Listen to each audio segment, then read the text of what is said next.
Bonjour, la semaine se termine, mais l'actualité, elle, ne se repose jamais. On débute cette revue de presse avec les Échos et le site PSA Peugeot Citroën d'Aulnay-sous-Bois, probablement condamné à brève échéance. Un coup très dur pour l'emploi, 3000 salariés y travaillent.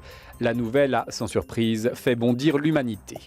Le Point nous offre cette semaine ce sinistre portrait de famille des ténors de la droite sous le titre « Les affranchis ». Affranchis de la rude tutelle de l'ancien président de la République, mais pas libérés des querelles de succession. Il faut avouer qu'ils n'ont pas l'air à la fête.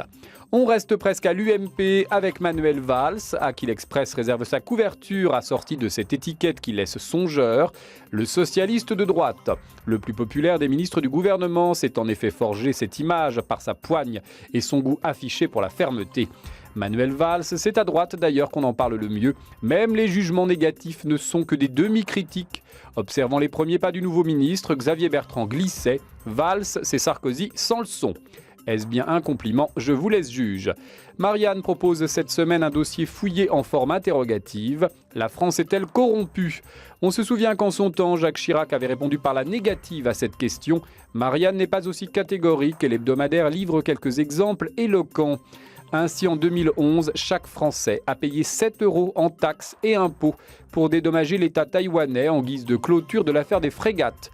Or, ces 460 millions d'euros n'ont pas été perdus pour tout le monde, on s'en doute. Le contribuable saura apprécier les intentions de Marianne.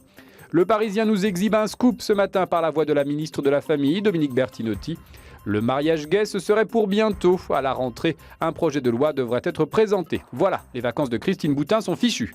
Dans 20 minutes, l'imprudente indélicatesse de Madame Figaro, le supplément féminin du journal, avait en effet menacé de poursuites judiciaires une institutrice pour son blog consacré à l'enseignement et intitulé « La classe de Madame Figaro ».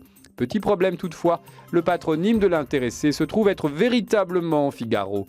Fureur des internautes devant le caractère abusif de cette procédure, le magazine a rapidement fait marche arrière, s'est excusé et cherche désormais un arrangement à l'amiable. Figaro ci, Figaro là.